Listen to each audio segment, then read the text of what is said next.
different. Yeah. We want mother, father, dual parent. We want that kid to be 3, 5 and up because he's got to be smart. Not bad decisions off the field at all because he has to be a leader of men. It's so many different attributes in what we look for. Physical, offensive lineman. Defensive lineman is totally opposite. What do you mean? Single mama. Trying to get it. He's on free lunch. I'm talking about just trying to make it. He trying to rescue mama. So this one hits so many different feelings for me, like left, right, up, down, uppercut, all over the place. My initial listening to it and gut reaction was like, duh. Now, when I first heard that, I was like, yeah, right, let's go defense. And then I got to thinking more about it.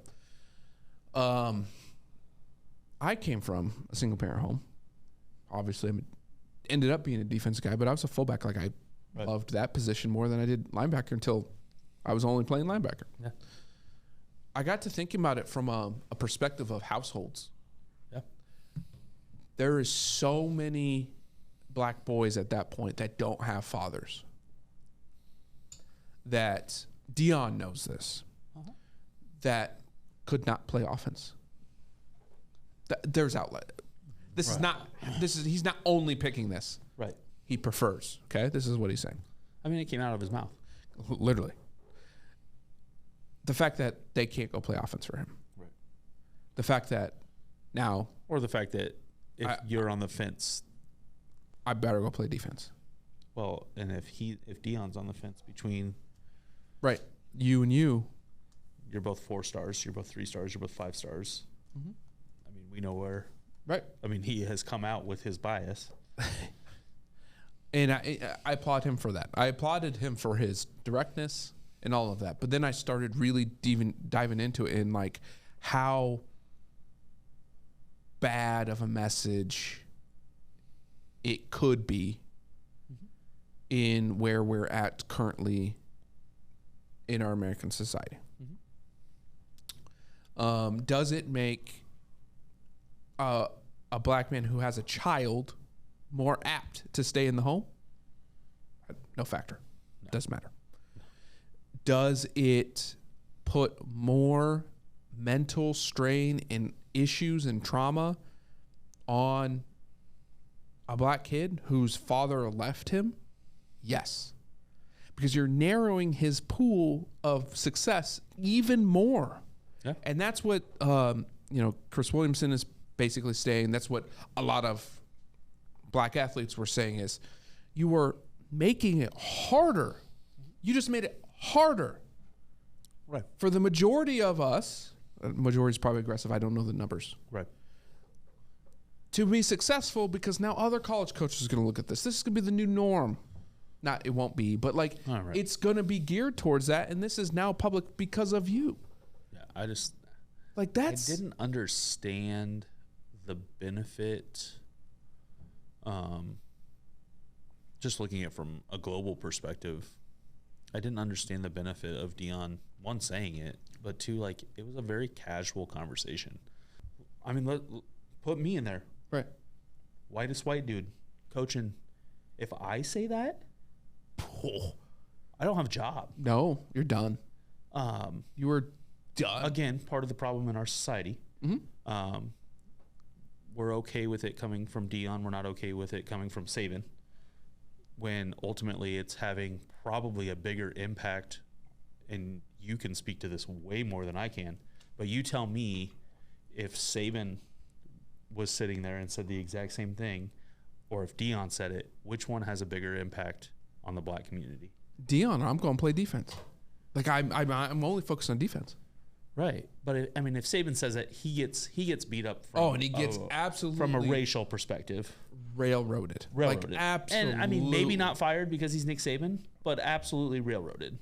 Absolutely put on complete. This is everywhere. Like so far. But that's the media. That's social media. That's the outlash. That's all of those things, and warranted. Don't get me wrong. My point is that this didn't really get, I mean, yeah, it got put out there, but it didn't get put on blast. No. And it has, his words have a bigger impact on that kid that's going to be affected than Saban's words would, in my opinion. I think a black man saying this has a bigger impact on the black community than if a white man said it, regardless, across the board. And then when you put it, it's freaking prime time. Like, what the hell? Like, what are you doing? What, like, you just came from, right? I like, from a historically black college. Like, you just came. Came from there. So I and that's what your mindset was while you were there. Like, maybe that's why they wanted to get rid of your ass. Right. I didn't watch the whole thing. No, but. And I'm not going to give him the benefit of the doubt at all from like a contextual standpoint, because this is not bad. You should know this. And he knows this. He's a marketer. Is he playing a game? Maybe. Right. But you can't, I believe you cannot say that as a black man in his position with his power, because you do more harm than good, in my opinion. Right. Like, and I'm not saying that if Deion wants to look at his board that way, cool, don't say it. Fine. And like, first of all, it's trade secrets, in my opinion. Understand that the way that recruiting happens these days, you're a lot closer to those kids than whether or not they got one or two parents in the house. Right. I mean, we've been in the house. We understand what that family life is like. These coaches know. You know them. Right. Now with social media, you know. Or their recruiting position knows them. You know them. So, like, hey, one family house, really solid family. This dude, like, whatever. Mm-hmm. But the fact that we're just going to come out and, like, boom, this is what we're doing. And not say what you just said. 3.2, dude. And it's like. Also, like, what are we doing? Even 3.2 for O-line, but 3.5 for position players. Like, what? Not to mention, like, 3.2 and 3.5 at every high school in America are completely different depending on what that curriculum looks like. So different. And I'm talking, you look at Des Moines, Iowa, 10 miles apart, what a 3.5 looks like at East High School in Des Moines and Southeast Polk High School in Runnels, Iowa, that are literally basically off of University Avenue, less than 10, 12 miles apart, looks completely different. And I know that because we played with Scotty Fadavong, who graduated as valedictorian from East High School. Scotty, brilliant dude, went to the Air Force, came back to Drake, no problems getting into school. But Scotty will tell you what high school life was like at East versus what high school life was like at Southeast Polk versus what it's like in Waukee, right? Versus what it's like in Valley. Like that's within a metro area where you can drive to any of those places in 25 minutes. That's not nationwide. I mean, I know the socioeconomic impacts just of that. I know. Let alone what Deion's dealing with on a daily basis. Like, come on, man. And he's literally, this is literally like, so at this point, college recruiting is worldwide. So we're talking about this impacts the world. Now, more nationally, but like, you're talking about a small footprint. I definitely lost. It was tone deaf to me. I definitely lost respect for Deion on this, and I love the shit out of Deion. I mean, I think Florida he does State a lot guy, of really good things. Obviously a Falcons guy. Like I know that, but like this one, it's baffling to me. That one hurts, man. I don't grasp it. I don't understand the point of, like, in his mind, like, what Deion is, like, to your point, Deion is a marketer. Like, that guy, he knows what he's doing. He is set out. This is what we're doing. This is why we're doing it, regardless of where he's going. He did this on purpose. But why? Obviously, part of it, obviously, for views. Clearly, to some extent. He knew this was getting attention. Anytime he speaks, gets attention. I mean, he's on a very popular... But, like why that? Right. Why that? He's on with the dude that runs the broadcasting at the NFL Network. So it's like, he didn't need the views. Like, I know. Whoever was on. But I'm saying you and I could have been on there and been famous because we were talking to Rich Eisen, for shit's sake. But that's what I'm saying, you know though. What I mean? Like, it's not for that, but that's like the only thing what else is there?